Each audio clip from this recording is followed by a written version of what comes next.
Chapter 11, TV or not TV. Wow, Friday was a great adventure because AJ took me on the school bus. It was noisy and smelly and very, very bumpy, and just about everyone on the bus wanted to get a good look at me, including the driver, Miss Victoria.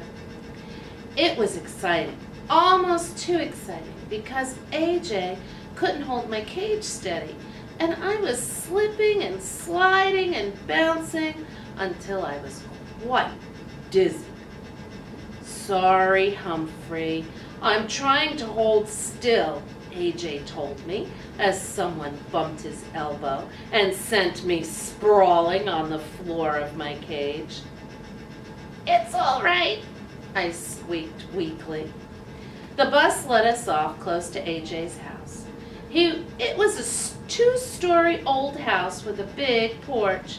As soon as I entered, I got a warm welcome from AJ's mom, his younger brother Ty, his little sister Deely, and his baby brother Bo. "Anthony James, introduce us to your little friend," his mom said, greeting us. Well, Anthony James. Everybody at school called AJ by his initials or just AJ. "This is Humphrey," he answered. "Hello, Humphrey," said Mrs. Thomas. "So how was your day, Anthony?" "Lousy. Garth kept shooting rubber bands at me. He won't leave me alone." "But you two used to be friends," his mother said. "Used to be," said AJ, until he turned into a jerk. Mom patted her son on the shoulder. "Well, you've got the whole weekend to get over it. Now take Humphrey into the den and get him settled."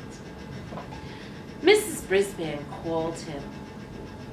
"Lower your voice, AJ, because AJ always talked extra loud in class."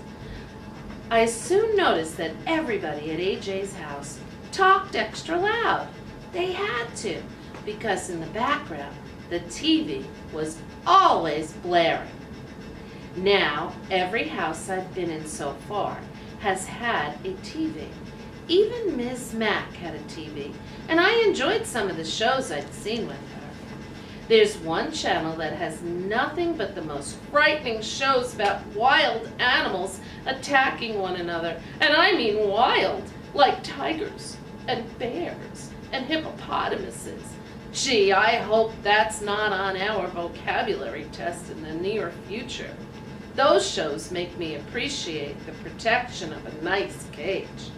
And as long as the lock doesn't quite lock.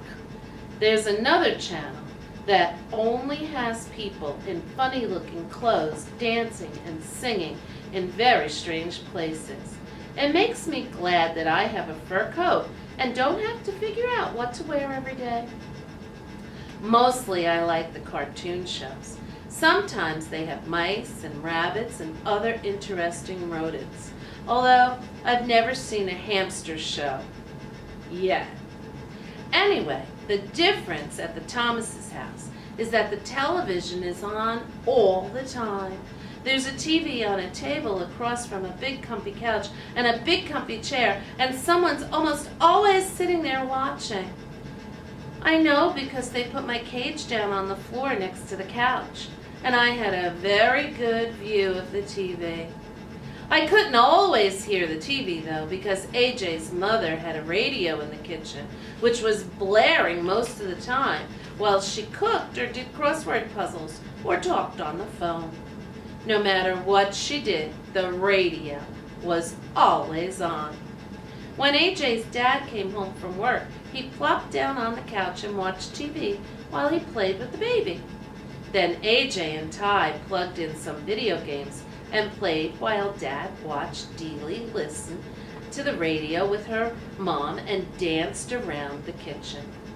When it was time for dinner, the whole family took plates and sat in the den so they could watch TV while they ate. And then they watched TV some more. And they made popcorn and kept watching. And finally, the kids went to bed. The baby first, then Deely. and later Ty and AJ. After they were all in their rooms, Mr. and Mrs. Thomas kept watching TV and ate some ice cream. Later, Mrs. Thomas yawned loudly. "I've had it, Charlie. I'm going to bed, and I suggest you do too," she said. But Mr. Thomas just kept on watching, or at least he kept on sitting there until he fell asleep on the couch. I ended up watching the rest of the wrestling match without him. Unfortunately, the wrestler I was rooting for, Thor of Glore, lost. Finally, Mr. Thomas woke up, yawned, flicked off the TV, and went upstairs to bed. Peace at last. But the quiet only lasted about 10 minutes. Soon Mom brought Bo downstairs and gave him a bottle while she watched TV. When Bo finally fell asleep, Mrs. Thomas yawned and flicked off the TV. Blessed relief. 5 minutes later, Mr. Thomas returned. "Sorry, hamster, can't sleep," he mumbled to me as he flicked on the remote. He watched and then dozed off again, but the TV stayed on, leaving me no choice but to watch a string of commercials for car waxes, weight-reducing programs, exercise machines, and red-hot harmonica classics. The combination of being nocturnal and being, bombarded with sight and sound kept me wide awake. At the crack of dawn, Dealey tiptoed into the room, dragging her doll by its hair, and switched to a cartoon about princesses. She watched another show about cars and dogs. Scary. Then Mr. Thomas woke up and wanted to check some sports scores. Mrs. Thomas handed him the baby and his bottle, and soon the older boys switched over to video games, and their parents watched them play.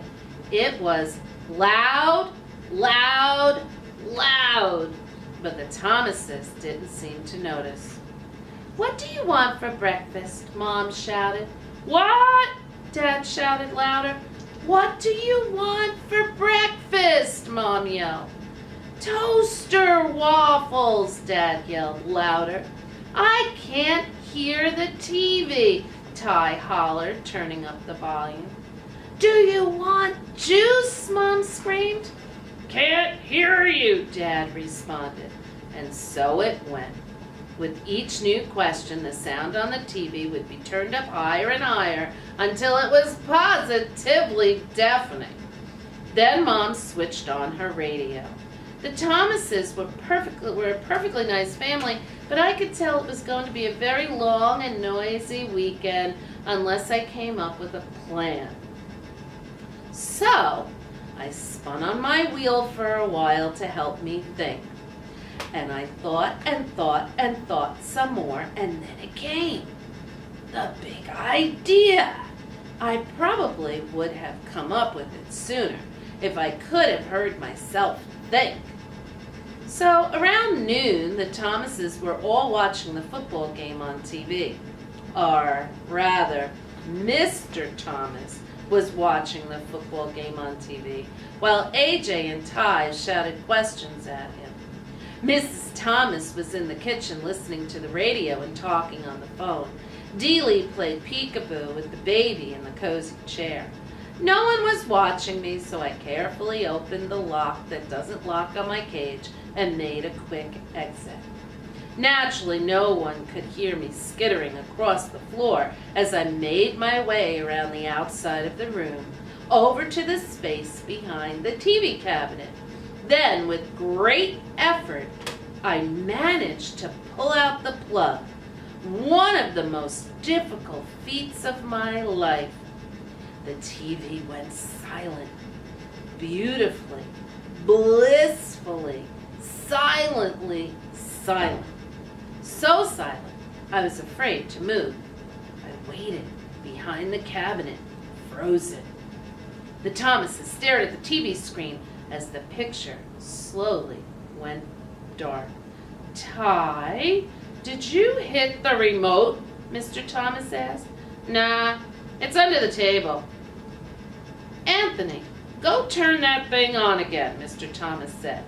AJ jumped up and hit the power button on the TV. Nothing happened. It's broken, he exclaimed. Mrs. Thomas rushed in from the kitchen. What happened? Mr. Thomas explained that the TV had gone off, and they discussed how old it was, 5 years, whether it had a guarantee, no one knew, and if Mr. Thomas could fix it. He couldn't. Everything was fine and it went off, just like that. I guess we'd better take it in to get fixed, Mr. Thomas said. How long will it take? Dee Dee asked in a very whiny voice. I don't know, her dad replied. How much will it cost? Mrs. Thomas asked. Oh, yeah, her husband said. I forgot. We're a little low on funds right now. The baby began to cry. I thought the rest of the family might start crying too. Well, I get paid next Friday, Dad said. AJ jumped up and waved his hands. That's a whole week away. I'm going to Grandma's house. Her TV works, said Ty. Me too, Dealey chimed in. Grandma's got her bridge club over there tonight, said Mom. I know, said Dad. Let's go to a movie. Well, do you know how much it costs to go to a movie, Mom asked? Besides, we can't take the baby. No. They whined and bickered for quite a while. They got so loud I managed to scamper back to my cage unnoticed. Then I guess I dozed off. Remember, I had hardly had a wink of sleep since I'd arrived. The bickering was a nice, soothing background after all that racket. I was only half asleep when the squabbling changed. But there's nothing to do, Dealey whined. Her father chuckled. Nothing to do, girl? My brothers and I used to spend weekends at my grandma's house, and she never had a TV. Wouldn't allow it. What did you do? AJ asked. Oh, we were busy every minute, he recalled. We played cards and board games and word games, and we dug in her garden and played tag. He chuckled again. A lot of times we just sat on the porch and talked. My grandma, she could talk. What'd you talk about? Ty wondered. Oh, she'd tell us stories about her growing up, about ghosts and funny things, like the time her uncle was walking in his sleep and went to church in his pajamas. Mrs. Thomas gasped. Oh, go on now, Charlie.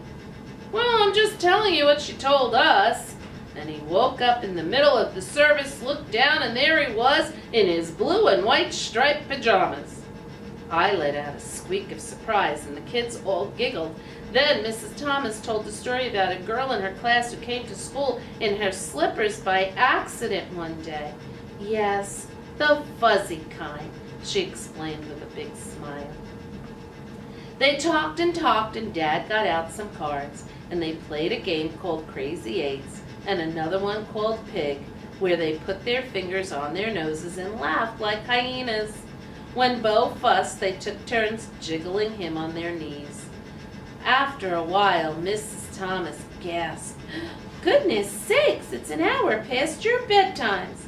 The children all groaned and asked if they could play cards tomorrow, and in a few minutes all the Thomases had gone to bed, and it was quiet, quiet, quiet for the first time since I'd arrived. Tip 11. Be careful. If set free, hamsters are experts at disappearing in a room. Good job.